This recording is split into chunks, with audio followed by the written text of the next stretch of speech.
हे बघा आपले गरम गरम शेंगुळे बघा किती छान झाले बघा। तुम्ही पण या पद्धतीने करून बघा। थंडीमध्ये खाण्यासाठी खूप चांगले असतात आणि हेल्दी पण आहे। शरीरासाठी पण आपल्या तब्येतीसाठी पण हे चांगले असतात। हे बघा छान झाले ना आपले शेंगुळे। माझ्या पद्धतीने तुम्ही करून बघा, तुम्हालाही आवडतील। आणि माझी आज मराठी मधली रेसिपी तुम्हाला कशी वाटली ती कमेंट करून मला नक्की सांगा। या पद्धतीने आपले शेंगुळे खाण्यासाठी तयार आहेत।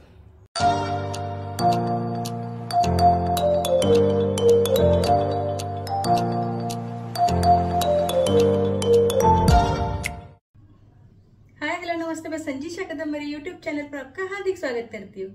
कैसे हो आप सब? ठीक हो, मजे में हो? ऐसे ही रहिएगा, हंसते खेलते रहिएगा। बहुत दिनों बाद आ रही हूँ ना मैं वापस रेसिपी लेके आपके लिए। कोई बात नहीं, चलिए आगे से मेरी रेसिपी हमेशा आएगी और आप उसे देख पाओगे, ठीक है। चलिए आज मैं आपके लिए मराठी रेसिपी लेके आई हूँ और वो महाराष्ट्र की गांव गांव की शहर की सब जगह सबकी फेवरेट है वो रेसिपी, इसीलिए उसका नाम भी अलग है और खाने में भी अलग है। इसलिए मैं ये वीडियो मराठी में कर रही हूँ, ठीक है। आप भी देखकर समझ ही जाओगे कि क्या बना रहे हैं। आप भी एंजॉय कीजिएगा, मैं कैसे बना रही हूँ वो देख लीजिएगा, मराठी रेसिपी सीख लीजिएगा, ठीक है। चलिए, जसं मी बोलली होते की आजचा व्हिडिओ मराठीमध्ये येणार आहे, तर खरंच मी आजचा व्हिडिओ मराठीमध्ये शूट करतेय कारण ही पूर्णपणे मराठी रेसिपी आहे। तर आज मी बनवत आहे सर्वांचे आवडते असे शेंगुळे। कुलथाच्या पिठाचे शेंगुळे मी बनवत आहे। तर चला बघूया त्याच्यासाठी काय लागतं आणि कसे बनवायचे ते। इथे 1 वाटी मी कुलथाचं पीठ घेतलेलं आहे, त्याला कुलीथ म्हणतात। त्याचं मी पीठ बनवून घेतलेलं आहे।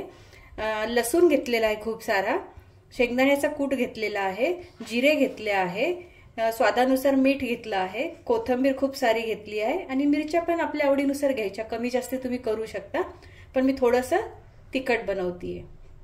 तर चला कसं बनवायचं ते बघूया, तुम्ही पण बघा माझ्या बरोबर। सर्वात आधी आपण वाटण बनवून घेऊया। त्यासाठी मी इथे शेंगदाण्याचा कूट घेतलेला आहे। तुम्ही शेंगदाणे पण भाजून तसे घेऊ शकता, पण माझ्याकडे कूट होता म्हणून मी कूट घेतलेला आहे। लसूण टाकतीये, जिरे टाकतीये, खूप सारी कोथिंबीर टाकतीये मी आणि मिरच्या मी अशा तोडून टाकते यामध्ये। हे सर्व आपल्याला मिक्सर मधून वाटून घ्यायचे आहे। हे असं मी बारीक वाटून घेतलेलं आहे सगळं मिश्रण। आता मी एका भांड्यामध्ये हे कुलथाचं पीठ टाकून घेतेय। 1 कटोरी घेतला आहे ते मी, त्यामध्ये स्वादानुसार नमक टाकतेय। या शेंगुळ्यांना आहे ना मीठ थोडं जास्ती लागतं म्हणून मी मीठ जास्ती घेतलेलं आहे। आता आपल्याला हे जे आपलं वाटण आहे ते थोडं थोडं टाकून हे पीठ भिजवून घ्यायचं आहे।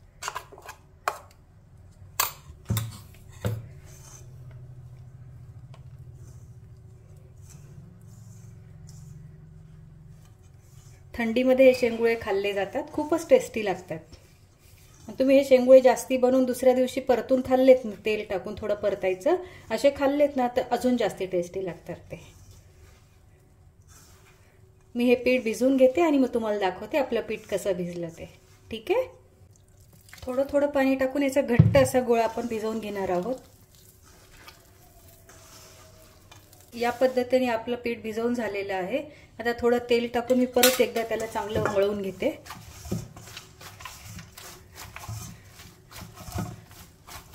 बघा किती छान झालं आपलं पीठ तयार, बघा न पातळ झालं न असं, जसं मला पाहिजे तसंच पीठ झालं आपलं।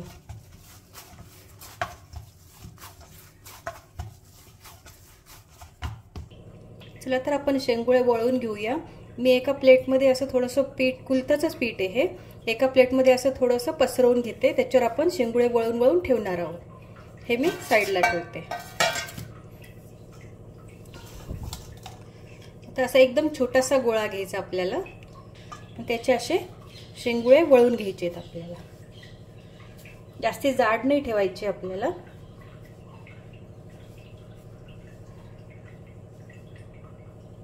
हे बघा या पद्धतीने मी हे वळून घेतलेलं आहे। याच पद्धतीने आपण सगळे शेंगुळे वळून घेणार आहोत। छोटे छोटे वळले ना की पटपट होतात ते।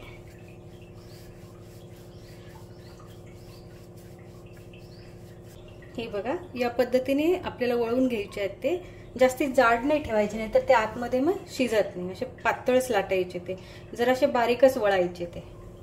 चला, या पद्धतीने मी सगळे शेंगुळे वळून घेते आणि मग तुम्हाला दाखवते कसे वळले गेले शेंगुळे आपले. आपल्याला शेंगुळ्यासाठी गरम पाणी लागणार आहे. त्यासाठी मी इथे पाणी गरम होण्यासाठी ठेवतीये. आपले शेंगुळे वळूस तर आपलं पाणी पण गरम होऊन जाईल. हे बघा, या पद्धतीने आपले सारे शेंगुळे वळून झालेले आहे. थोडे थोडे वळून झाले आणि त्यावर सुकं पीठ टाकले की ते एकमेकांना चिटकत नाही, म्हणून मधून मधून थोडं थोडं पीठ पण टाकायचं.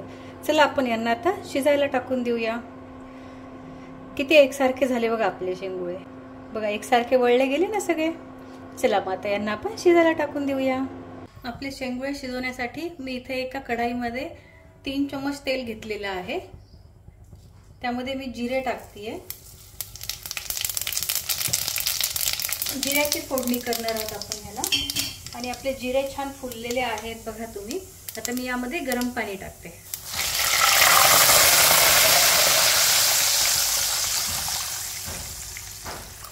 आपण शेंगुळ्याचं पीठ भिजवताना मीठ तर टाकलंच होतं, पण या पाण्याला टेस्ट येण्यासाठी मी यात पण थोडंसं मीठ टाकते. आपलं पाणी गरम होतं ना, त्यामुळे पटकन उकळी येणार आहे. याला उकळी आली की आपण यामध्ये शेंगुळे सोडूया. आपल्या पाण्याला छान इथे उकळी आलेली आहे बघा, किती खळखळून उकळी आलेली आहे. त्यामध्ये आपण आता हे शेंगुळे एकदम हलक्या हाताने सोडूया. हे पाण्यात गेले ना, आपोआप सुट्टे होतील ते.